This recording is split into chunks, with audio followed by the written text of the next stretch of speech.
And welcome to Hero Power. This is episode 107, and I am your host, Avantes. And as always, I am joined by my co-hosts, Zeroshio. What is up, gang? 107, man. I never thought we'd get past 100, and we're going way past it. I love it. Trekking along. And Versika. Yeah, what he said.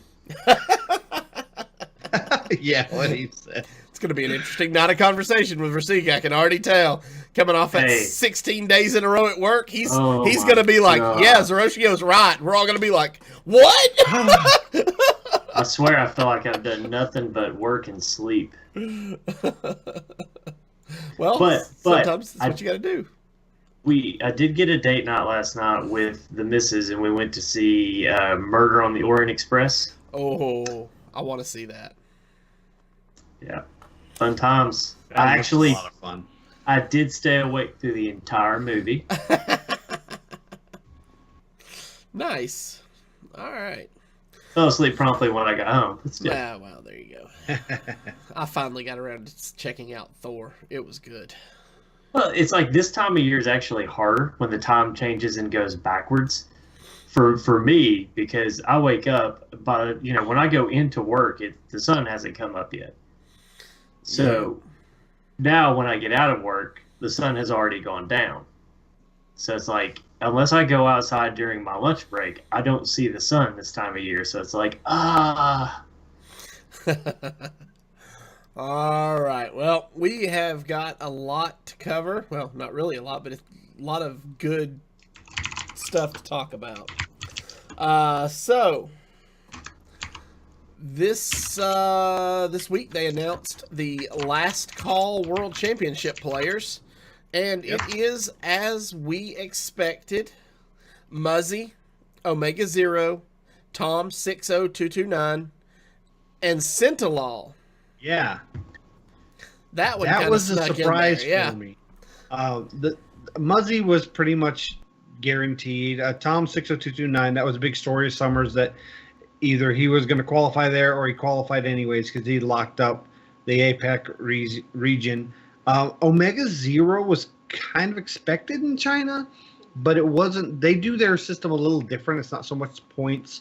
It's those China Cup points.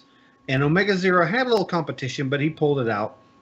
And then Centilol kind of shocked people. When they showed the original standings, I think he was fourth about the time of Summer Championships. And he just banged it out and took the points. I think he only won by like 2 points or something like that. It was real close. But it's pretty awesome. Centilol is a really good player. I've actually played him a couple times on the ladder. I've been really impressed by his play in HCT in the past, and thought he was one of the up-and-coming players that really just fell short of qualifying for the playoffs and the World Championships, and I'm glad he's going. Yeah, I've actually been a Centilol Twitch sub in the past. He has a pretty good stream. He can get a little fired up at times, I guess would be the way to put it. Yeah. But I think he's a great player, and I'm really looking forward to seeing what he does going forward. I'm more excited for Centilol's player interviews because he can get a little spicy on the mic. So we're, so to speak. We're just a few minutes in, and Versika's already shook his head. What are you thinking? Oh, everyone knows what I'm thinking, and our chat has already said he just needs to keep his mouth shut and he'll be fine. And yeah, that's kind of just right there. It's not that, I don't know. It's like he lacks the ability. He can't seem to resist it. So, I don't know. We'll see. That brings up an interesting topic, because there are a few European players that there's a common belief that they just need to stay quiet whenever they're spoken to, by casters and things like that. But we praise Amnesiac for the same thing. So what's the difference? do we praise Amnesiac for the same thing? The community does. I don't want to say we don't. I know I don't. Not we personally. Yeah. The community, especially the North American fan base, praise him for his outspokenness and his candor. And I think it's something that is I don't want to say uniquely American, but I work with several people who grew up overseas, and it's much like traveling to the north of the United States. It's just the general, like, you can be frank up there and it's not considered rude. You can actually almost borderline straight up just insult somebody and everybody just walks along like it's no big deal. You actually kind of take that a step further when you go overseas. And I think especially people in the south of the United States, we have a harder time with that. We're just like, what did you just say? Yeah. It's like, how did he get away with that? Because, I mean, let's face it, if we'd have said that growing up, we would have gotten slapped across the face. But, yep. My parents would have never let me say half the things that, most you hear most around. So it's almost like with this younger generation, especially even here in the South, they sort of started accepting that. And there's a fine line between being frank and having that candor that people almost expect from you, and straight up just being rude. And I think part of that is figuring out where that line is and stepping lightly along it. But it's like Cinelol is one of these guys that he sees that line. He sees the line in the sand and he just goes right across it. It's just barrels. I mean, we're talking like Roadrunner right across it. It's just, it doesn't look back. So how many takes do you think his player interview is going to take?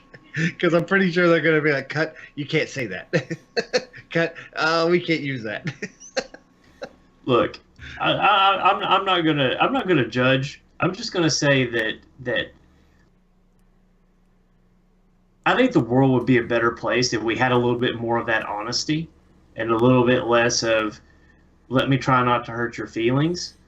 But he definitely needs a lesson in how to be, I don't want to even say politically correct, but how to just rein it in when he is talking to the masses.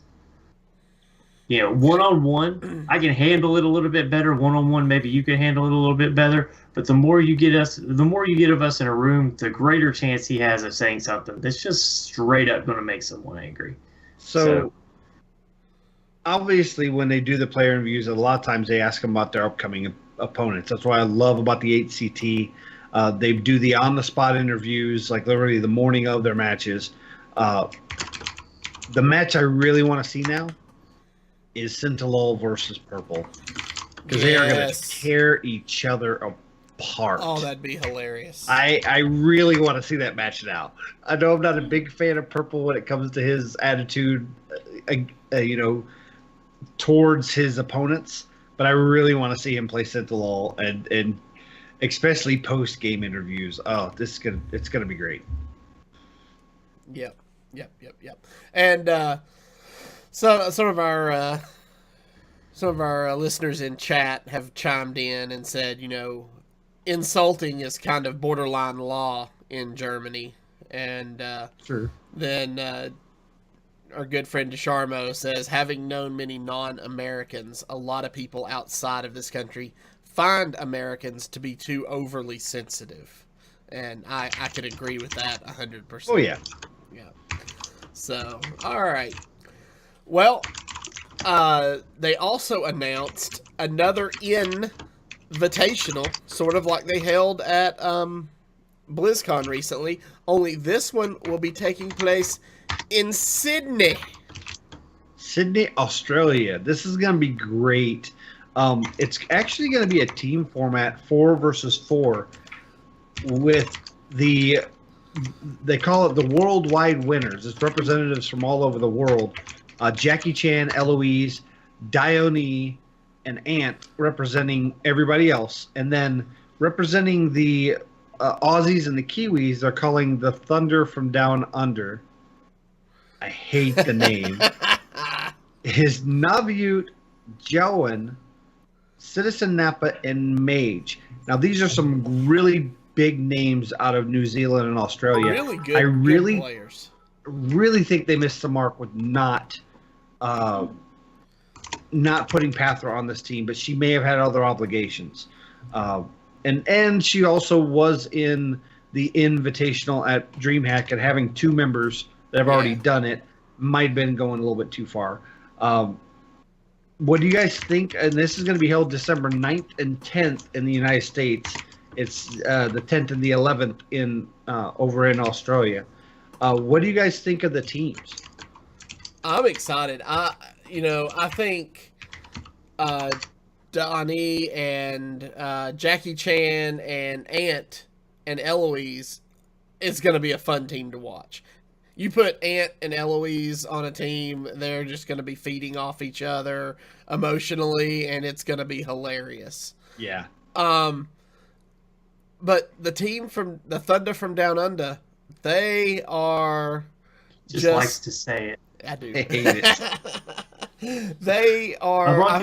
I feel like they're more loaded with talent on the Navute and the Citizen Napa and the Mage side. I don't know a lot about Jowan, but I'm super stoked to watch this unfold. Avantis is one of these guys that goes to Outback and asks the waiter to list the desserts 20 times just so he can hear him say Chocolate Thunder from Down Under. And then Versika's the one who actually orders it. So out of this, the Thunder from Down Under team, Naviu, Citizen Napa, and Mage are very accomplished players over in that region. The worldwide winners have very accomplished players in their own right, but most of them are personalities. Dione has competed on the big stage, but he's mainly known for his personality and streaming. Eloise is obviously, she's competed on high level as well, but she's mainly known for being a streamer, as well as Jackie Chan sits in the same boat. The only pure, pro competitive player is Ant.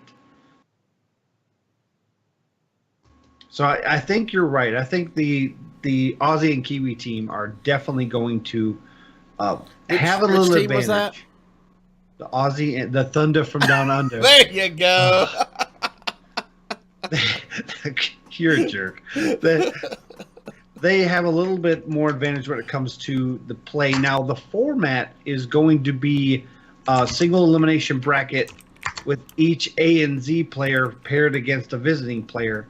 And each match will be best of 5 conquests with one band. Now, I'm sure they're going to do different formats. They might do wild and standard, just like they did before.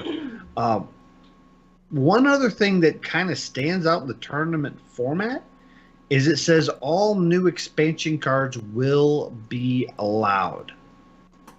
Yes. Now, this hints that the release date would be the previous Thursday, which would be the first Thursday in the month of December, which would be the 7th, which, if I'm not mistaken, was Avanti's guess. Woo! Good job. Now, I did hear it mentioned on various sites and Reddit that because technically Mare and the Fox is part of the new set of Kobolds and Catacombs, that this could just be referring to you can use Mare and the Fox. But I really think it is kind of a slip on their side, which, and they have to make it clear in the rules, that kind of hints that we will have a December 7th release date. What do you guys think of that possible scenario? Do you think it means that we're going to have a December 7th release date? I do, but like I said, I'm sticking with my original guess. Versika? Yeah, things like this have happened before, and usually lines up to be true. So I would say it's more likely than not.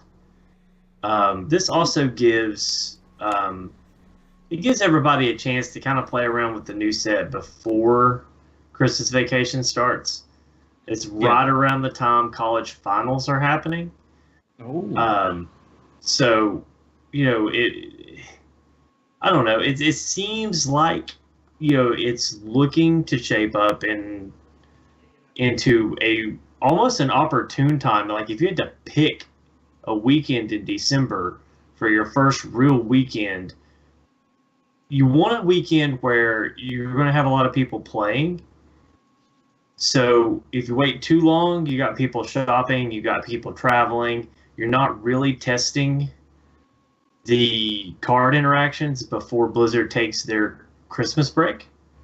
So if you release now, you get 2 good, solid weeks of people playing to make sure nothing is broken before you go on your December holiday. So, the way that it's shaping up, it looks like this is the date that makes the most sense. Yeah. Now in chat we have a couple comments. No, Matt at Arms asks. No lemon juice. Definitely no lemon juice. Matt at Arms asks, when is Worlds? It's January 18th through 20th, I believe it is. I think that's I believe it ends on Avanti's birthday. I think I remember that correctly. And then Ducharmel asks, mentions the 7th isn't mid-December in my honest opinion.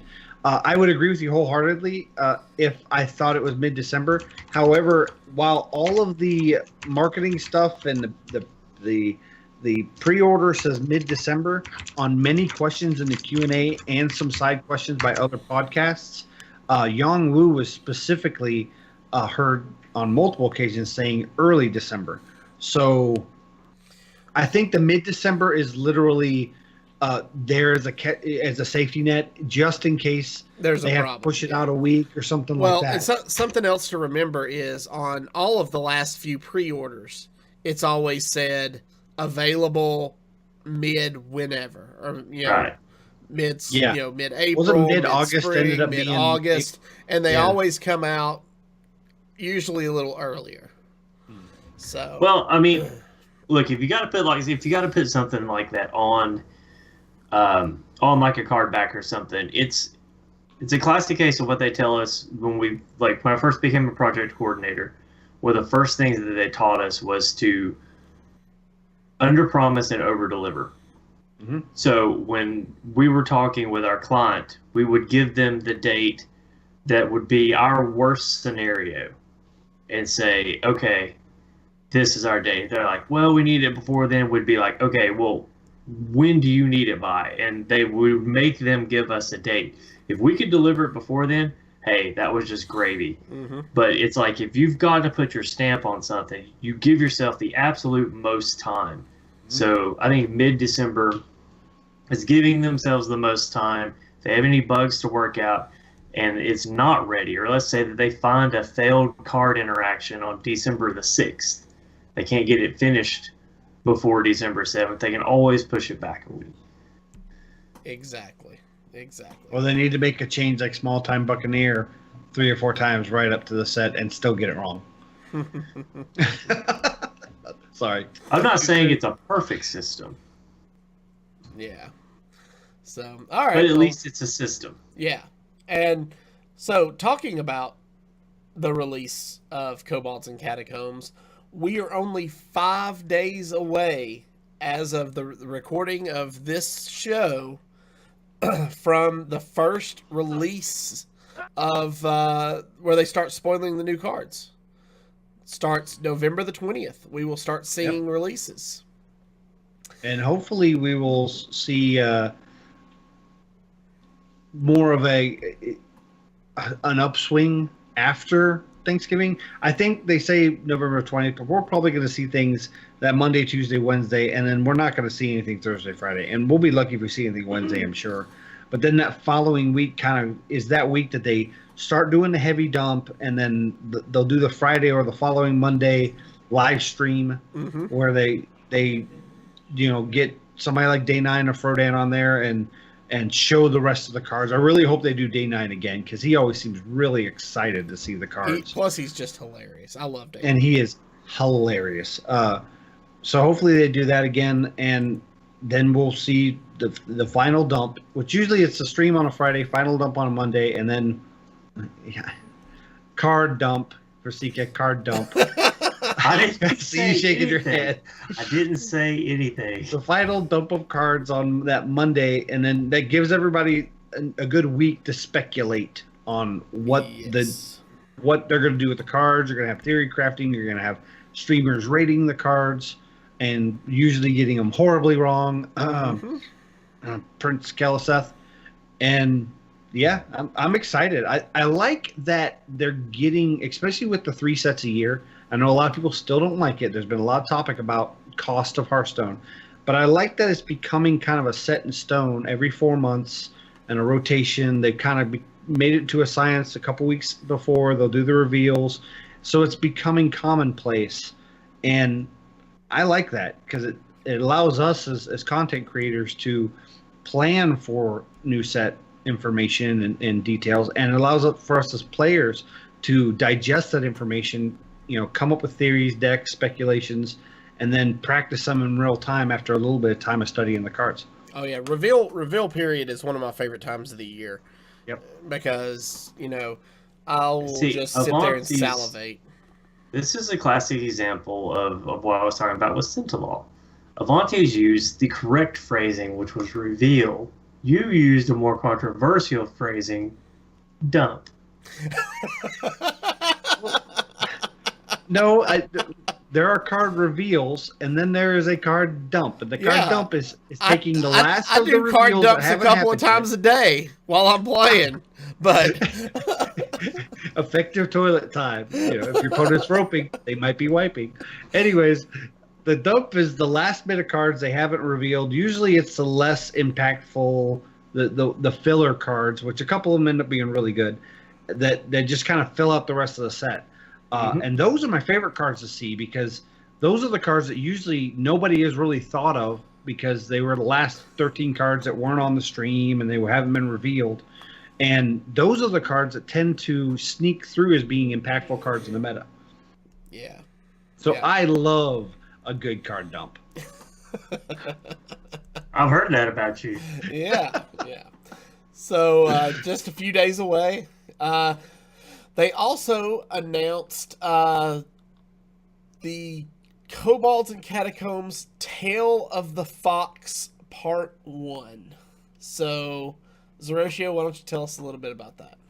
Well, it's not as insightful as the Ngoro videos and things like this, but if you like a good fan fiction, a good story, read this. It kind of has a couple teasers of what names of cards and type of cards you might see in the set. There's no card reveals or anything, but it definitely had me wanting more. When it got to the end, I really wanted the bard who's telling this story to tell more. Just tell more. And it kind of at the end it gives a little tease for the part 2. I won't spoil it. I'll let everybody read it. We will have the link in the show notes. It is a very good read, and I don't like reading things, and I took the time to read this, and we'll definitely read the rest of them. Matt at Arms says we should rename. Go ahead. I said we should rename the name of this episode to Toilet Humor. I'll say Matt at Arms in chat says this story asks the important question: what does the fox pay? Yeah, I'll let you read that for that pun. I wasn't gonna say it. I wasn't gonna spoil it, Matt at Arms. What does the fox pay? All right. But he'll sing it for you. Absolutely. Right. So that brings us to this week's Tavern Brawl, which is Treasure in the Catacombs. The catacombs are so close you can taste them. Do you really want to lick a catacomb? I'm just going to throw that out there. A honeycomb, maybe. Do you want to lick a cat anything? No. Race with your opponent to complete the quest, giving both players a chance at awesome treasure. So, basically, the way it works is you choose a class and you're given a pre-constructed deck, and at the beginning of each match, each player gets a quest, and the quests are linked to play 7 minions. Now, this is where the race your opponent part comes in, because the first player to play the 7th minion will spawn the treasure chests, and if it's you your treasure chest starts at 4 health, while your opponent's starts at 8 health. Now it's important to note your treasure chest starts as a 0-8 that takes 4 points of damage. Yes, that's so true. If you're playing a priest and your opponent gets the 0-4 and doesn't kill it off, you can heal it. Mm-hmm. So that is a possibility to keep them from getting it. This excited me because this is what I've wanted them to do for 2 sets now. I've wanted them to do a tavern brawl just before the card reveals that was themed accordingly for the set. Ice Crown did some, or that Frozen Throne did some weird party thing I really didn't think jived well. Angoro really didn't do anything, and they did some of these in the past in sets last year, but they just haven't done them before, and it kind of was taking the wind out of my sails for tavern brawls.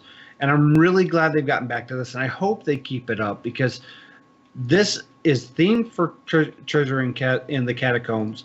And also, when you get your win, you actually get a Kobolds and Catacombs pack that you can open when the set releases, which again goes back to that free-to-play thing where free packs, woo! Free packs. You can't open them now, but there are K and C packs, Kobolds and Catacombs packs that you will not be able to, or you do not have to buy when the set comes out, which is really good for free-to-play and newer players. Mm-hmm.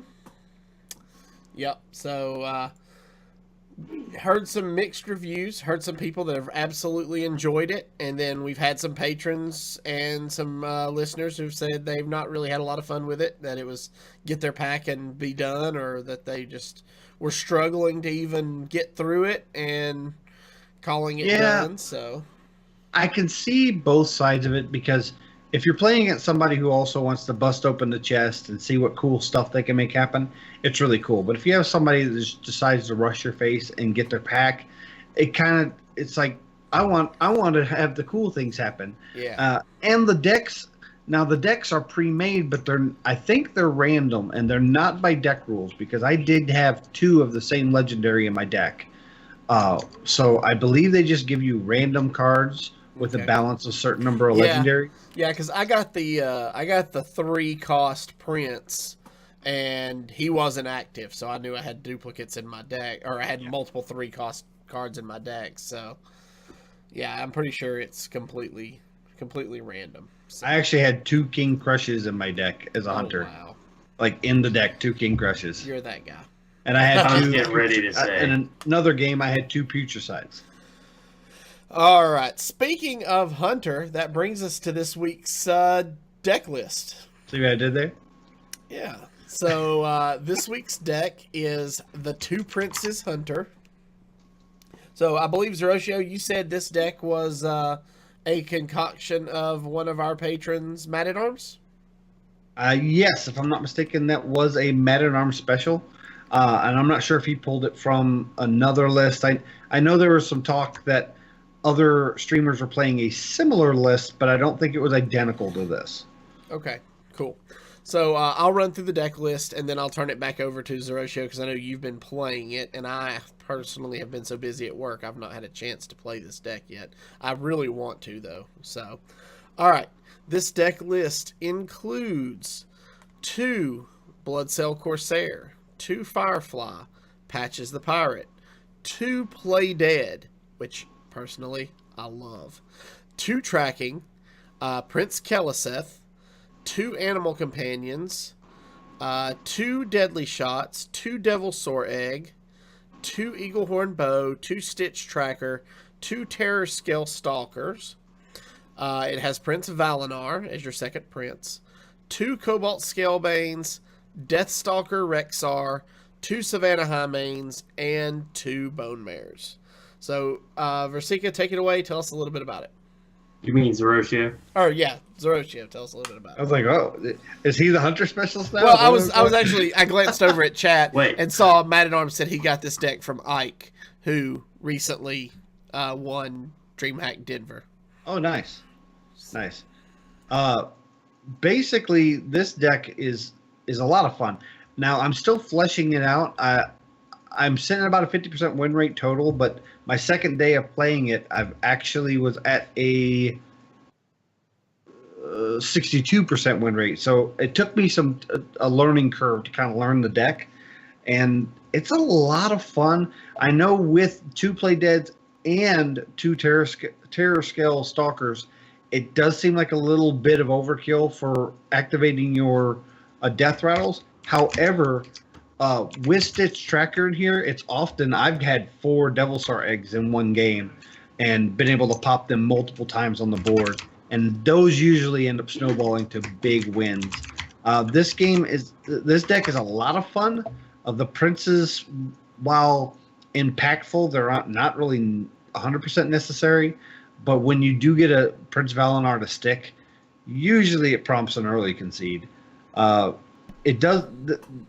Prince Keleseth in this deck doesn't have as much impact as it does, say, in Rogue, but it's still a really good chance to get a buff. I have done the Stitch Tracker, and the only good choice was Keleseth, and then shortly after drew into Keleseth, so I had 2 Keleseth buffs. Just make sure you don't play him while you have Keleseth still in the deck, because he won't work. Okay. We actually have a question from chat from Spaver. He asks, can you talk about Houndmaster versus Valinor? Yes. So I've actually had a lot of people ask me, what if I don't have Valinor, what do I put in his place? And I usually tell them, go ahead and put in Houndmaster, and you may even, in that case, consider taking out one of the Terror Scales or one of the other cards you don't feel is very impactful. You can even take out Eagle Horn Bow because you don't have any synergy with traps. So you have 2 Houndmasters. I personally like Valinor more because of the health gain that you can get from it, as well as having the taunt. But you can go either way. I think Valinor is mainly in here for flavor, and it's a flavor I like. Okay. Awesome. Well, I'm really interested in seeing this deck in action. Like I said, I've not gotten a chance to play it yet. So do you guys have any last thoughts before we move on to the play portion of this week's show? Versika, we'll start with you. Well, admittedly, as the show's hunter master, no, seriously. Oh, do I even have any of these cards? I don't know. Didn't you dust everything green? Almost. I'm pretty sure Zeroshio posted this week on Twitter that he only had one more class to get for Golden, and you were like, wait, isn't there only 8 classes? Yeah, pretty much. Yeah, actually, that's what prompted this deck for me, for Man at Arms to suggest it to me, is because Hunter, I just got my Golden Rogue, which is my 8th class. Hunter is my last, which is odd because a lot of people it's their first or one of their firsts. And he said, if you want to have fun and still have a chance to win some games, here's a deck. And it's winning me games. I mean, it's not the greatest win rate, but it's fun. And I'm sitting at a break point in the ladder, so I can afford to have a less than perfect win rate. Okay. It's the only class Paladin actually have less ranked wins than Hunter, but it's my second to last. Okay. There was a question by Spiver again, cut Rexar. I don't think you cut Rexar because Rexar is a much needed board clear. With as much as you're putting minions on the board, having him to be able to do that 2 across the board will really help you solidify board pressure. Unless you're trying to be budget friendly.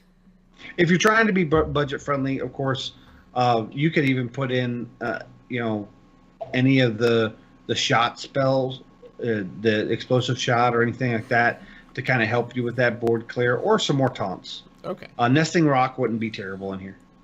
All right. So that's going to do it for us this week. If you're joining us on Twitch or YouTube, Please stay tuned as we check out this deck live. If you are listening via our audio podcast, we'd like to thank you for joining us. Remember, you can follow us on Twitter at HeroPower_cast. You can find all of our past episodes on YouTube at youtube.com/ECMMOgamers or on our website at HeroPowerHS.com. If you enjoy the show, you'd like to help support and improve it, you can do that by joining our Patreon at patreon.com/HeroPower. We'll see you all again next week. And don't forget to use your hero power. Alrighty, gentlemen. Let's play some Hunter. Are you in? You're Yes. not Ready crashing, to go. are you? No. And No. currently I'm 400 out of 500 for my Golden Hunter. So I only have 100 wins to get. Nice. Oh. Hopefully it doesn't take me as long as it took Rogue. I just was forever. I'm just not good with Rogue. Let us know when you have found a worthy opponent. I am searching for one now. I'm hoping to get the Gum Chewer. Ah, Perky Priest. Oh no. Oh, so close. Worthy opponent. I wanted the Perky Priest. Yeah, you did. That's right. All right, so our opening hand is Eaglehorn Bow, Deathstalker Rexar, Terrascale Stalker, and Bone Mare. So Eaglehorn Bow is usually a decent keep with the coin, especially against Zoo Warlock, where this might be. Deathstalker Rexar isn't a terrible keep, but we're probably gonna get early pressure if it's Zoo Lock. So I'm probably gonna ditch everything but Eaglehorn Bow. What do you guys think? If it is Zoo, I don't know. The Terror Scale could be worth keeping just I was for getting ready to say, even if you just throw down a naked terror scale, I think it's better than chancing drawing into something. So That's I don't true. know. I'd probably keep the Terrascale and the Eaglehorn and throw back the other stuff, especially That since we're on sounds the good. coin. And having a naked Terror Scale isn't terrible if you're playing against a more aggro centric. This deck. Oh, Ooh. Egg into Stalker? Yeah, now that is awesome. And he kind of had a weak start, so I think we pass and play to coin the egg out next turn. I think so too. I think This you is gonna be gave great. I think you gave Spiver Not mare fuel, he says. yeah. I think you gave Spiver a little bit of Hearthstone PTSD there. Spiver is definitely a very prominent Zoolock player, so Alright. his opinion on this will be great. I think we coin out the Devil Sorag. Yeah. I can't imagine that he will try to clear it. I have seen some shenanigans where they do some trading and they Soulfire the 5/5, but they can trade into it. He doesn't really have that.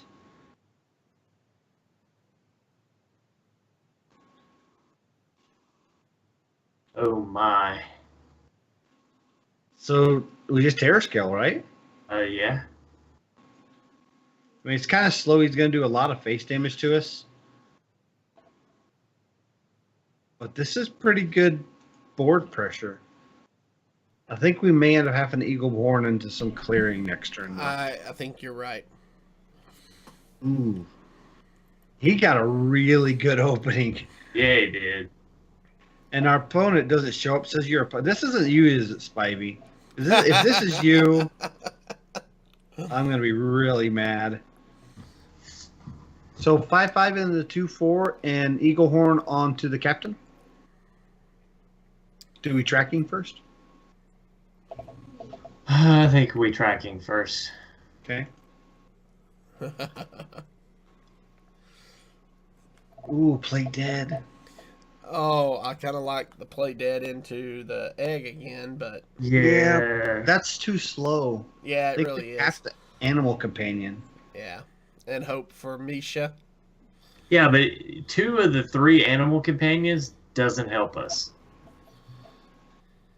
Right? Well, two out of the 3 help us because Misha would be good and Huffer would clear a minion. Yeah. Yeah, okay. I mean, I guess it does. Yeah. So let's go ahead and Animal Companion first. Okay. Clear the 2/4. I think that's good. Because he's going to have to invest 2 minions into it or a spell.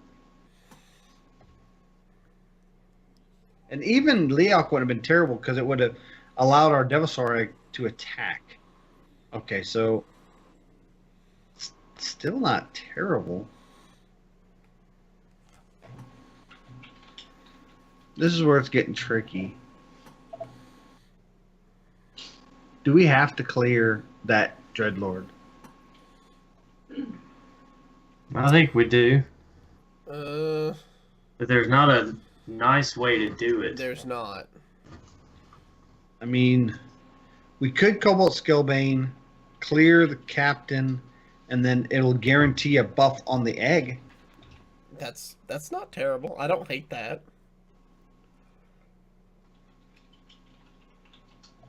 Or we use the Devilsaur and the bow to clear the 5/7.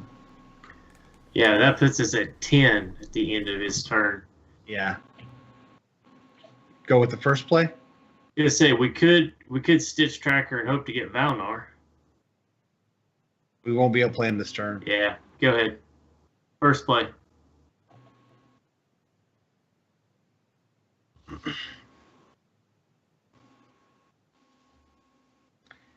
And see, this is where I like Valinar. If we do get Valinar, we can kind of crawl back with heals if they can't remove it.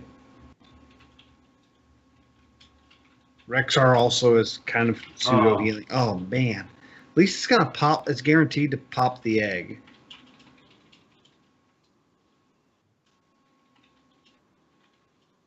So we're guaranteed to pop the egg. Since it's the end of his turn. He has gotten some lucky hits from that imp. Really has. He really has. So if we Stitch Tracker, what can we get? We really can't get anything too good. Not that we can do this turn.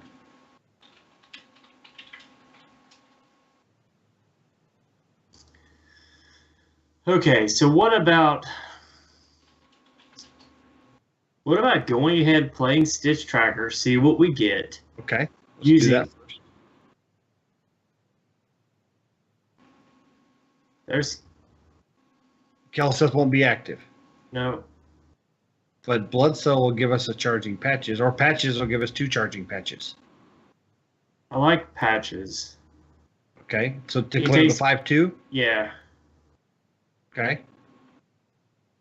So both of them into the 5/2. Both of them into the 5/2, Then what? the 5/5 into the 2/3, and hero power.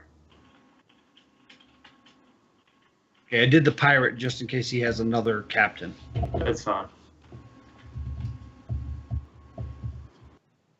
Man, he's got some just amazing draws. There's Valinar. That'll push us out of lethal range. Yeah. If he doesn't have Siphon Soul. Or Soulfire. Soulfire. Which he probably does have Soulfire. And I'm going to put out the Devilsaur Egg too since the Yeah. bow doesn't help us. And I can't imagine he attack? doesn't have Soulfire. I'm going to attack just because it's going to die anyways. Right. And it'll just be some damage. Yeah, that's smart. Plus, it doesn't allow him to Mortal Coil. That's a big. Man, just all's the thing. I mean, just out of lethal, like one.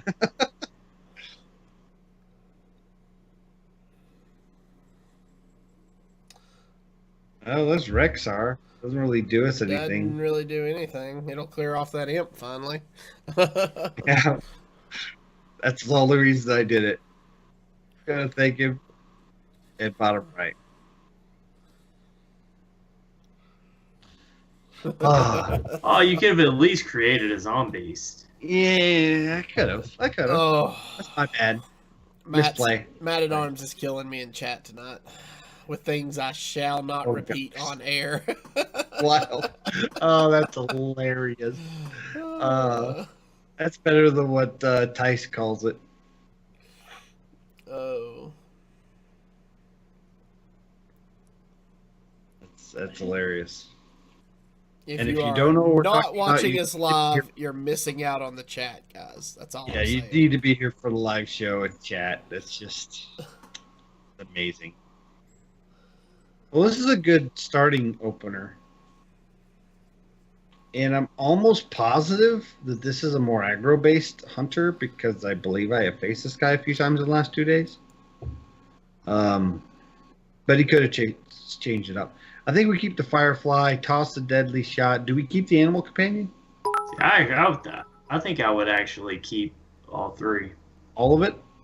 You think Yeah. there's any merit to needing the Deadly Shot this early? Okay, so here's the deal. Last game would have been completely different if we'd had Deadly Shot. That's true. Okay, you sold me. Appreciate that, Spiver. Thank you very much. Yeah, oh, yeah. Yeah, we appreciate that a lot. Our YouTube watchers will definitely be able to partake in the joke. Thank you. So, Firefly. Yeah. I love our chat. We have the best chat.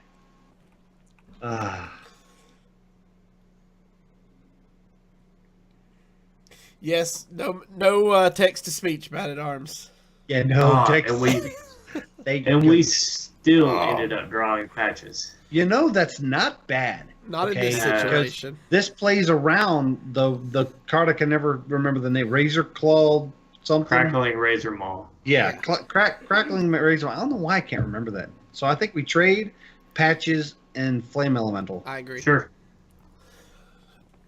And this gives him no Razor Maul value. So I'm actually happy we drew into patches for once. Said no one ever. Ever. I mean, it worked out really well for us. See, I would have rather drawn into the Blood Cell, so we would have had patches, Blood Cell. Now that's true. That's true. Hey, remember what I started out with that Deadly Shot? Do we do it? I think so. I think it's our only play. Yep.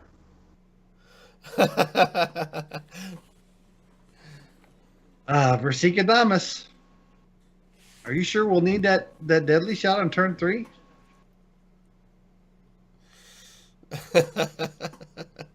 You questioned him? What? Oh! Did we just get a secret reveal in the chat? What's that? We're talking about joining chat. Matt at Arms says I'd show up to the 1600 Dust chat if there was any, and Spiver says soon TM. You should have that Paladin expert on again. He's really cool. So I think Animal Companion here. No merit to Devilsaur? Yeah, I mean there is, but getting it out early keeps him from doing any major board clear removal. Sure, I think it's 6 of one, half a dozen of the other.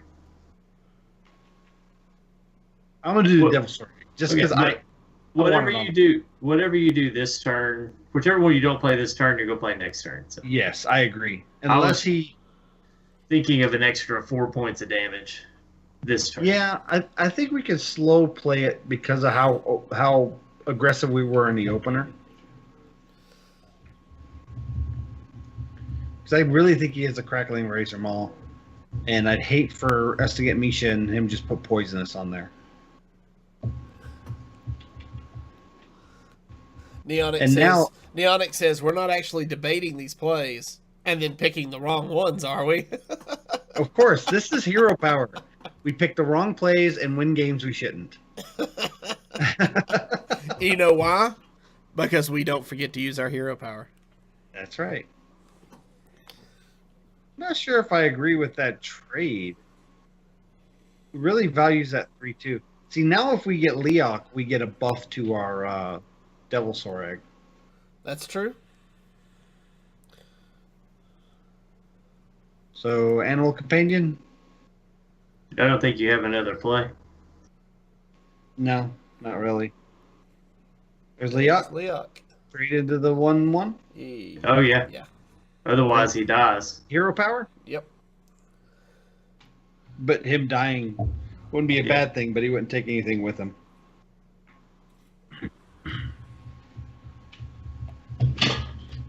And we are in the rank 5 meta, so a lot of people kind of play whatever they want. It's like crazy Candyland. Do you roll the 50-50 here? No. Tracking to see what you get first. Yeah, I think we definitely tracking. Gee, do we take So- the eagle horn bow, or do we take the stalker to pop the egg? Honestly, I think I like- Eaglehorn helps us out more right now. Yeah, I like Eaglehorn. I think the fancy plays a Terror Scale Stalker, but we have Bone Mare for the egg next turn. Yep. Yeah, I like Eaglehorn here. yeah, I do too. Eaglehorn hero power, Yep. and this takes a beast off the board.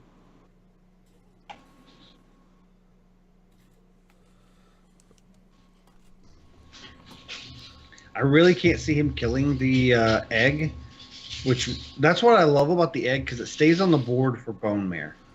He's going to. Is he trading? But how's he clearing it? Deadly shot. Unleash that. Oh, deadly shot. Okay, that's pretty good.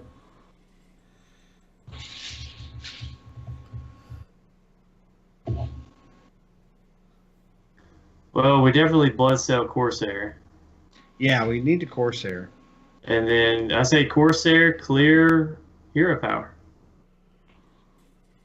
No naked Terror Skull? I don't think so. Okay. I think his main reason for doing that is it was turn 7 and it is a Bone Mare turn. Galaka Ooh, Crawler. punished.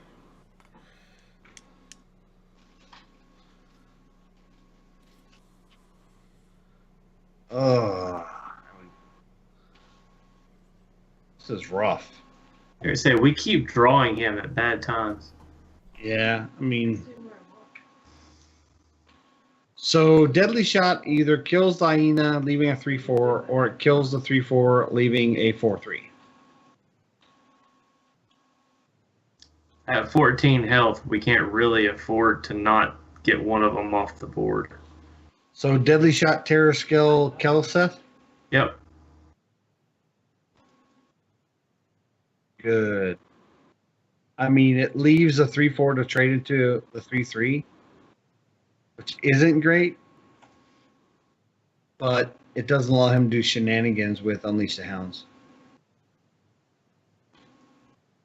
which he has one of still. Should have. He's only played one. Okay. Okay. We play the 3. Oh, he's going face.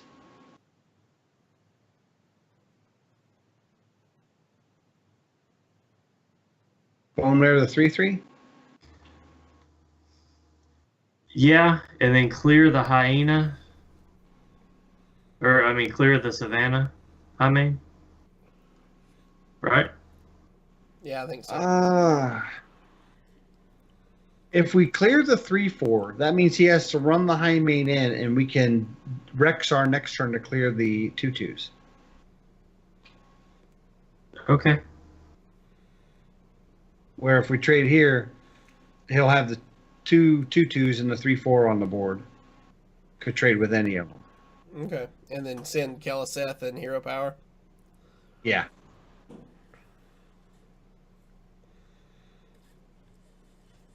Even if he has kill shot or kill command, Kill command. that's only 6. He's 1 off lethal unless he has 1 more point of damage. Silence. Silence kill command? Yep.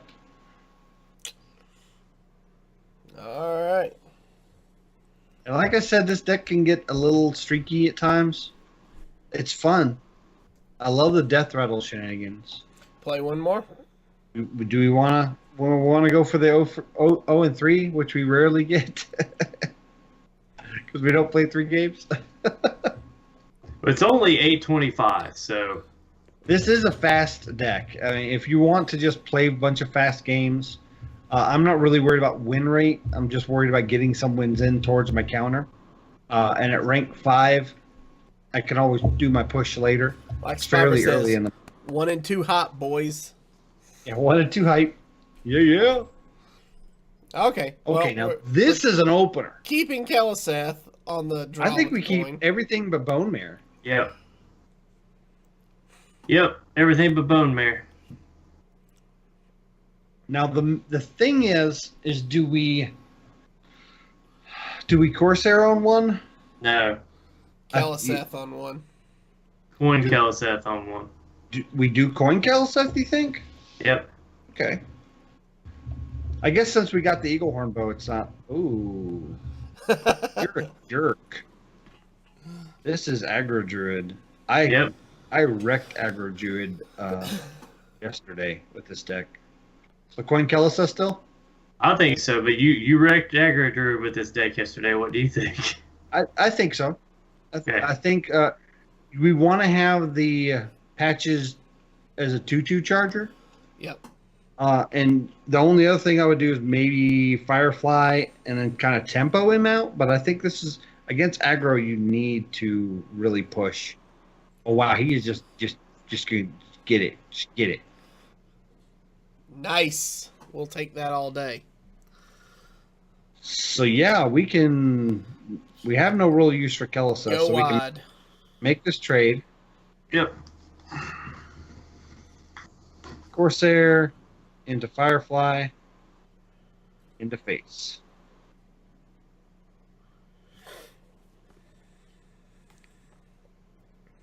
Really want to see Deathstalker Rexar because you just ruin their day when they living mana and then you just follow up with Rexar. I feel like we need a Heisenberg meme that says, "I'm the one who plays aggro." Could still be Jade. I have seen some kind of mid-rangey Jades that do run the Enchanted Ravens, but I don't know. The fact that you use Hero Power on 2 makes me think you might be right, Spiver, but I'm not sure if we'll just have to see what he does on this turn. If he ramps at all, then it's a variety of Jade. Crypt Lord. Yeah, this is that aggro. Oh. Turn 3. Deadly Shot? What else are you going to use it on? The only other thing you possibly use it on is Hydra, and honestly, I'll just love chumping minions into it to do face damage.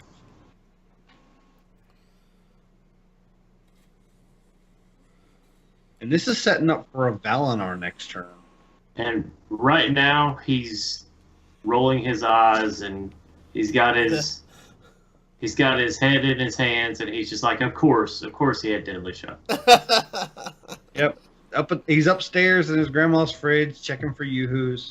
Mad because he drank the last one last night. Making some hot pockets with some Totino pizza roll. Oh, that was good. All right. 1 and 2. I like it. So, Are we good? I think we're good. All right. It's a fun deck. It's definitely not one of those decks you're going to use to climb the ranks up through like 15 to 5. But if you're comfortably at 5 and you're not really worried about, pushing for Legend right away, and you just want to have some fun or do some Hunter quests, it's a good deck to play. I'm sitting right around 50% win rate with it. All right. Cool. All right. Well, you guys have anything you want to add about anything we talked about today or the deck, Versika? Oh, anything that I would add about Hunter would be inconsequential. I will politely step aside and let you guys talk about this one. Okay. Zoroshio? Hunter's one of those decks, one of those classes I'm kind of streaky on. When I like it, when I don't like it. I want it to be good. It's my favorite World of Warcraft class. I love Hunter. I love the beast variety of Hunter, which is fun to do in Hearthstone. It's just not where it was pre-expansion releases with Hearthstone. When Hearthstone was just vanilla Hearthstone, as you want to call it, Hunter was good. Face Hunter was good. But as other classes got really good tools to deal with aggro, Hunter never really got an identity other than aggro. They tried to push in other directions for mid-range and whatnot, but with the hero power just being 2 face damage, it's hard not to just play an aggro style deck. Hopefully the new set will come out with some neat Hunter tools. I'd love to see what the new Hunter weapon is, because they haven't had a good Hunter weapon in a very, very long time.